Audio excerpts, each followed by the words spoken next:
தமிழகத்தில் உள் மாவட்டங்களில் தென்மேற்கு பருவமழை தீவிரமாகியுள்ளது. தமிழகத்தில் உள் மாவட்டங்களில் அநேக இடங்களிலும், கடலோர மாவட்டங்களில் ஒரு சில இடங்களிலும், காரைக்கால் பகுதியில் மழை பெய்துள்ளது. புதுவையில் மிக லேசான மழை பதிவாகியுள்ளது. அடுத்த 7 தினங்கள் வானிலை முன்னறிவிப்பு மற்றும் எச்சரிக்கை. தென்னிந்திய பகுதிகளில் மேல் ஒரு வளிமண்டல கீழடுக்கு சுழற்சி நிலவுகிறது. இதன் காரணமாக 14ஆம் தேதி வரை தமிழகத்தில் ஓரிரு இடங்களிலும், புதுவை மற்றும் காரைக்கால் பகுதியிலும் லேசான மழை முதல் மிதமான மழை பெய்யக்கூடும். அடுத்த 5 தினங்களுக்கான அதிகபட்ச வெப்பநிலை 12ஆம் தேதி வரை அடுத்தடுத்த 5 தினங்களுக்கு தமிழகம், புதுவை மற்றும் காரைக்கால் பகுதிகளில் அதிகபட்ச வெப்பநிலை 1 முதல் 2 டிகிரி செல்சியஸ் படிப்படியாக உயரக்கூடும். சென்னை மற்றும் புறநகர் பகுதிகளுக்கான வானிலை முன்னறிவிப்பு. அடுத்த 24 மணி நேரத்தில் வானம் ஓரளவு மேகமூட்டத்துடன் காணப்படும். நகரின் ஒரு சில பகுதிகளில் இடி மற்றும் மின்னலுடன் கூடிய லேசான மழை முதல் மிதமான மழை பெய்யக்கூடும்.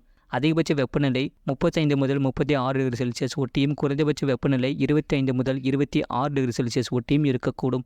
மீனலுக்கான எச்சரிக்கை. தமிழக கடலோர பகுதிகளில் 11ஆம் தேதி வரை மன்னார் வளைகுடா மற்றும் வட தமிழக கடலோர மாவட்டங்கள், வட தமிழக கடலோர பகுதிகளில் சூறாவளி காற்று மணிக்கு 45 முதல் 55 கிலோமீட்டர் வேகத்திலும், இடையிடையே 65 கிலோமீட்டர் வேகத்திலும் வீசக்கூடும். தென் தமிழக கடலோர பகுதிகள் மற்றும் குமரிக்கடல் பகுதிகளில் சூறாவளி காற்று மணிக்கு 35 முதல் 45 கிலோமீட்டர் வேகத்திலும், இடையிடையே 55 கிலோமீட்டர் வேகத்திலும் வீசக்கூடும். வங்கக்கடல் பகுதியில் 12ஆம் தேதி வரை ஆந்திரா கடலோர பகுதிகள் மற்றும் அதனை ஒட்டிய கடல் பகுதிகளில் சூறாவளி காற்று மணிக்கு 45 முதல் 55 கிலோமீட்டர் வேகத்திலும், இடையிடையே 65 கிலோமீட்டர் வேகத்திலும் வீசக்கூடும். அரபிக்கடல் பகுதிகளில் 11ஆம் தேதி வரை கர்நாடகா கடலோர பகுதிகள் சூறாவளி காற்று மணிக்கு 45 முதல் 55 கிலோமீட்டர் வேகத்திலும், இடையிடையே 65 கிலோமீட்டர் வேகத்திலும் வீசக்கூடும். கடந்த 24 மணி நேரத்தில் பதிவான மழைநளவு. ராணிப்பேட்டை மாவட்டம் வாலாஜா 13 சென்டிமீட்டர் பதிவாகியுள்ளது.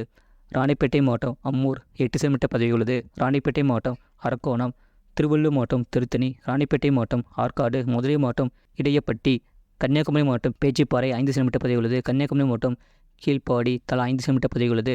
கிருஷ்ணகிரி மாவட்டம் தென்கனிக்கோட்டை, கரூர் மாவட்டம் பஞ்சப்பட்டி, கோயம்புத்தூர் மாவட்டம் சின்னக்கல்லார், கிருஷ்ணகிரி மாவட்டம் திண்டிக்கோட்டை, கோயம்புத்தூர் மாவட்டம் சோலையார், ராணிப்பேட்டை மாவட்டம், கோயம்புத்தூர் மாவட்டம் வால்பாறை தாலுகா அலுவலகம், கன்னியாகுமரி மாவட்டம் நாகர்கோவில் தலா 3 சென்டிமீட்டர் பதிவாகியுள்ளது. திருவள்ளூர் மாவட்டம் ஆர்கேபேட்டை, மதுரை மாவட்டம் வாடிப்பட்டி, புதுக்கோட்டை மாவட்டம் காரையூர், திருச்சிராப்பள்ளி மாவட்டம் சமயபுரம், திருச்சிராப்பள்ளி மாவட்டம் துறையூர், திருச்சிராப்பள்ளி மாவட்டம் பொன்னையார் அணை, சேலம் மாவட்டம் வீரகனூர், கடலூர் மாவட்டம் லக்கூர், விழுப்புரம் மாவட்டம் மணப்பூண்டி, நாகப்பட்டினம், சேலம் மாவட்டம் தலைவாசல், வேலூர் மாவட்டம் பொன்னை அணை, விழுப்புரம் மாவட்டம் திருவெண்ணைநல்லூர், கள்ளக்குறிச்சி மாவட்டம் எறையூர், பெரம்பலூர் மாவட்டம் திண்டுக்கல், நாமக்கல் மாவட்டம் சேந்தமங்கலம், ராணிப்பேட்டை மாவட்டம் கலவை AWS, விழுப்புரம் மாவட்டம் மயிலம் AWSல 1 சென்டிமீட்டர் பதிவுள்ளது. இது போன்ற செய்திகளை உடனுக்குடன் அறிந்து கொள்ள மறக்காம சேனலை சப்ஸ்கிரைப் செய்யுங்கள், மற்றவர்களுக்கு தெரியப்படுத்த ஷேர் செய்யுங்கள்.